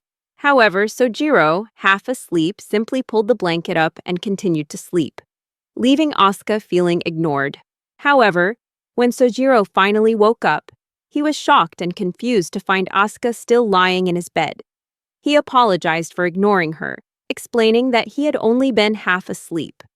However, Asuka, embarrassed, quickly said that she just wanted to go to the beach. Seeing Asuka's reaction, Sojiro immediately declared that he loved the beach and that they should go right away. Just then, Rin walked into the room, excitedly agreeing to the idea as she was ready to go. Furthermore, Rin decided to invite Uta along, since Mo and Nagi were both busy today. Despite Asuka's attempts to dissuade her, Rin remained adamant. Meanwhile, Sojiro began searching for his swimsuit and unexpectedly discovered a small Ziploc bag. He looked at the bag in his hand, which contained something he couldn't recall ever owning. The thought that it might all be just a hallucination flashed through his mind, leaving Sojiro feeling somewhat disoriented. However, this was quickly forgotten when their group arrived at the expansive beach. Asuka was stunned when she saw the true size of the beach. She began measuring the length of the sand column she had erected against her body, telling herself that anything larger than that would definitely not fit. Sojiro's face flushed at Asuka's suggestive actions, and he quickly told her to stop. Suddenly, Uta appeared from behind and lightly tapped Asuka on the head, scolding her for her improper behavior. This immediately sparked an argument between the two girls. Despite being buried under the sand, Sojiro tried to calm the situation, but his efforts were not immediately successful. Meanwhile, Sojiro asked Uta where Rin was. Uta explained that Rin was currently participating in an eating contest for a large prize. A short while later, Rin returned with a triumphant expression, holding her prize, while Asuka stared at her in astonishment, wondering how Rin could fit such a huge amount of food into her small stomach. As soon as Rin returned, she quickly pulled her brother away from the argument, freeing Sojiro from being caught between the two girls. This left Uta and Asuka alone, and unsurprisingly, they immediately started bickering with each other. Meanwhile, Sojiro felt anxious about leaving Uta and Asuka together, but Rin reassured him that their relationship had improved. She even recalled seeing them chatting normally at school on their first day. However, what surprised Sojiro the most was Rin's unintentional revelation that Asuka and Uta were in the same class. He, who had always thought Asuka was his senpai, was shocked by this fact. Rin quickly realized her mistake of letting the cat out of the bag and tried to make amends by switching to cute little sister mode. Rin began to distract Sojiro, doing everything she could to make him forget what he had just heard. Meanwhile, back at Asuka and Uta, both were breathless with exhaustion after their argument. Unexpectedly, two strangers appeared, trying to approach and flirt with Uta and Asuka. However, Asuka didn't hesitate and immediately cursed at both of them, causing them to leave in tears. When they were out of sight, Asuka turned to Uta and taunted her, asking if she, who liked being approached, would accept anyone after being rejected. Uta responded quietly, saying it didn't matter, because the man she loved was out of her reach. Hearing that desperate reply, Asuka warned Uta to be careful, or she could easily fall into the hands of a worthless person. However, Uta emphasized that Asuka was in a much better position, as her destined partner was Sojiro, but Asuka quickly refuted this, explaining that Sojiro's partner would probably be someone more like Uta. Asuka recounted that from their very first meeting, Uta had been the one to take the initiative in their interactions with Sojiro. Furthermore, relationships that begin unexpectedly, like Uta's with him, usually have a deeper meaning. This surprised Uta, and she asked if that was true. Then why was Asuka trying so hard? Asuka took a deep breath, then declared emphatically, "Because I love him." In such circumstances, she didn't give up just because of things like fate. This made Uta empathize with Asuka, and they became closer and closer. So she wanted to try searching for Asuka's breasts, and they started doing just that. However, while they were in the act, Sojiro returned with Rin. It seemed Rin had transformed into a kawa, and he set her down. Before staring intensely at Asuka, despite trying to appear normal, Sojiro suggested they all play a little longer since they were already at the beach. But just as he finished speaking, a sudden, heavy downpour began, leaving the entire group stranded on the beach due to the intense rain. Uta looked up and discovered that all the trains had stopped as well, so they were now stranded. As the group sat around wondering what to do, the owner of the restaurant where they were staying told them to leave because it was about to close. To buy time, Rin tried to order squid, but the owner refused to serve it, saying that Rin's taste buds wouldn't be affected by an ordinary squid. Therefore, Sojiro concluded that they couldn't leave. And since the trains had also stopped, their only option was to sit still and wait for death. Hearing this, the restaurant owner came up with an idea and offered to take the group to a nearby inn owned by his friend. However, there was another problem. They had no money. At least that was the case until Rin's appetite kicked in. She had just won a large sum of money in an eating contest. Money the owner had saved up for his living expenses this month. And so the group was taken to an inn. When they arrived, Sojiro asked if they were allowed to stay overnight at the inn, even though they were high school students. However, while he was still pondering this, a rather frightening old man came to greet them. It turned out the inn was closed that day, but the old man said he couldn't sit idly by, fiddling with his fingers while people needed help. As a result, he rented the group a room to stay in, and they were very grateful, even though it was just one room. However, when they got to the room, Rin saw an outdoor bathtub and wanted to jump in immediately, which of course was raining. And this would only get her soaking wet, as Sojiro pointed out. So she decided to take a normal bath and brought Uta and Asuka along. Meanwhile, Sojiro stayed behind and pondered Rin's strange behavior at the beach. Meanwhile, in the bathroom, Rin apologized to Asuka, saying that she might have accidentally revealed her true age. But even so, Asuka didn't seem angry or anything. Actually, for her, it was just a matter of time. To comfort Rin, Asuka said that she didn't think Rin's brother would be interested in older girls. He even brought a girl home, who was in the same class as him, which worried Asuka. However, Rin insisted that Asuka still had a chance, then got up and left the bathroom. Uta and Asuka followed suit, and they all started heading outside. As Rin stepped out, she unexpectedly encountered Sojiro, who was standing in front of her completely naked. It turned out he also wanted to take a bath. But before he could leave or explain, Asuka and Uta also came out of the bathroom, arguing, and coincidentally encountered Sojiro with his Excalibur sword. Seeing such a huge sword, both of them were astonished and let out a loud scream. Then they all returned to the room, where Sojiro, confused and embarrassed, seemed to have forgotten that he was the only man there. On the other hand, the girls seemed to be behaving normally, which confused Sojiro. However, it turned out that instead of being embarrassed, Uta and Asuka were admiring Sojiro's horse, making him even more flustered. Seeing his reaction, they both started teasing him, or rather, asserting that it didn't seem very funny despite their exposure. Uta wondered if they could cheer it up if they showed it something more. Not only that, she also started measuring the sticks attached to her body, just like Asuka had done at the beach earlier. Seeing this, Sojiro felt bewildered and told Rin to do something about her friend. But Rin only mocked him, calling him the giant who ruined Pee-Pee. This put Sojiro in an awkward situation, and to escape it, he came up with a brilliant idea: fall asleep in the blink of an eye. He ended up in Slumberland, and according to Rin, this was the perfect opportunity. It turns out Sojiro won't wake from his sleep no matter what happens, giving Uta and Asuka the chance they need. However, both refused to cross the line of human morality. And so the night passed.